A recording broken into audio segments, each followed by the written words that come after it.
జై శ్రీరామ్. భారత్ మాతాకు జై. హిందూ బంధువులందరికీ నేను ఒక మనవి చేస్తున్నాను. తెలంగాణలో హైదరాబాదులో అల్వాల్లో జరిగిన సంఘటన చెప్తున్నా, ఎక్కడో కాదు. ఏదో బంగ్లాదేశ్, పాకిస్తానో, ఆఫ్ఘనిస్తానో, మయన్మారో అవన్నీ చెప్తాను నేను. ఇక్కడ జరిగింది హైదరాబాద్లో నడి ఒడ్డు మీద జరిగింది చెప్తున్నా. ఒక ఆమె 30 years అమ్మాయి, ముస్లిం అమ్మాయి, రోజు గుడికి పోతుందట. ఇక్కడే అమ్మవారికి పోయి మంచి బొట్టు పెట్టుకొని పూలు పెట్టుకొని అమ్మవారి దగ్గర పోయి మొక్కి పోతుందట. అది 10 సంవత్సరాలు 12 సంవత్సరాలట. నేను 12 ఏళ్ళ సార్ వస్తున్నా సార్. నేను ఇప్పుడు నాకు 30 ఏళ్ళు ఉంటాయి. నేను ఒకసారి నా మనసు నాకు రాత్రి కళలో అమ్మవారు వచ్చి మొక్కింది, నాకు కనిపించింది, నేను మొక్కిన, అప్పటి నుండి పోతున్నా. నాకు ఏదైనా జరిగితే ఇప్పుడు ఇది కావాలని మొక్కితే జరుగుతుంది అని చెప్తున్నా అమ్మాయి. ఒక యూట్యూబ్ ఛానల్ ఆయన పోయి గుళ్ళో పోయి వాయిస్ తీసుకుంది. అదే మన ఆ పూజారి కూడా నీకు తెలుసా అంటే, నాకు తెలుసు 10 సంవత్సరాలు 12 సంవత్సరాలు వస్తుంది.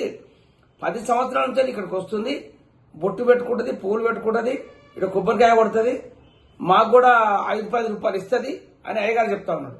ఇంకా మీరు చూడండి, నేను కల్పించింది కాదు. ఇప్పుడు అది కూడా పెడతా మీకు, అది కూడా ఆ బొమ్మ కూడా చూడండి, మీరు అది కూడా వినండి. మీరు అది చెప్తే మీకు ఎందుకంటే ఏదో కల్పించి చెప్తుండు, ఇది కాశెట్టి కుమారు, ఇదంతా బూటకము, ఆయన పక్క కరడు కట్టిన హిందువు మనం అని అనుకుంటారు వీళ్ళు.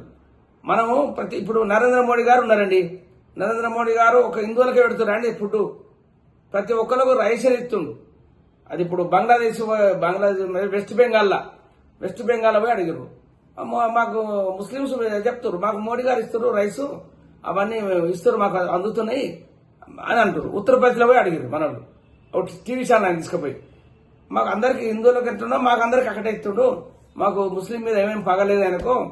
అందరూ మన భారతదేశంలో ఉన్న ప్రజలు ఎవరు అన్నము తిండి లేకుండా చచ్చిపోవద్దన్న ఉద్దేశంతో నరేంద్ర మోడీ గారు ఈ పథకాలు తీసుకొచ్చిండు. ఇప్పుడు కరోనా అప్పుడు కూడా తీసుకొచ్చిండు, దాన్ని కంటిన్యూ చేస్తుంది ఇప్పటిదాకా రైస్ను. అది వేసుకొని చూడండి మీరు. ఎక్కడ ఇదంతా ఒకటి, ప్రతి ఒక్కటి కూడా బాగా అబ్జర్వ్ చేయండి. ఆయన ముస్లిము, హిందూ, క్రిస్టియన్ అనే సంబంధం ఆయనకు లేదు. ప్రతి ఒక్కరు, నా భారతదేశంలో ఉన్న పౌరులు ఎవరైనా కూడా ఆకలితో చచ్చిపోవద్దు అని ఆలోచన కొద్ది. ఆల్ ఖైదా ఉండద్దు, మన ఇండియా వాళ్ళు ఆల్ ఖైదా లేకుండా చేస్తాం, నక్సలిజం లేకుండా చేస్తాం. నక్సలిజం ఎవరండి? ఇతర దేశాల నుంచి వచ్చి ఒక్కొక్కరు జంగట్లా వీళ్ళు చేసి వాళ్ళు నూరిపోస్తారు. వాళ్ళు చేస్తారు, మన ఇండియా వాళ్ళు ఎవరు చేస్తలేరు. ఇండియాలో అందరూ మంచుకుంటున్నారు అందరు. వీళ్ళు ఇటువంటి చేస్తా ఉంటే ఎవరన్నా చూడండి ఎట్లుందో. మంచి ఎప్పుడైనా కూడా ఒక రాజు నిజాయితీపరుల నుండి గట్టిగా అవినీతి లేకుండా చేసినప్పుడు అప్పుడు అవినీతి పరులంతా బయటకు వస్తారో అని అందరు చెప్తా ఉంటారు. మీరు చూడండి ఒకసారి. ఇవన్నీ నేను చెప్తున్న చరిత్ర బుక్ చదువుకోండి మీరు. ఇవన్నీ ఎట్లా ఏంటంటే మనం ఆలోచన శక్తి పెద్దగా ఉండాలి.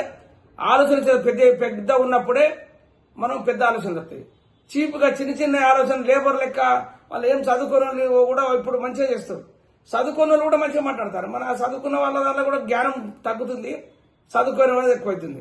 అది ఆలోచించుకొని దయచేసి చెప్తున్నా, మీరందరూ ఒక ధర్మం మీద పోండి, నిజాయితీ ఉన్న వాళ్ళు ఓటేయండి, వాళ్ళని గెలిపేయండి. ఈసారి నరేంద్ర మోడీ ఢిల్లీలో ఓట్లు పడుతున్నాయి, ఢిల్లీలో కూడా మన బీజేపీ గవర్నమెంట్ గెలుస్తుంది.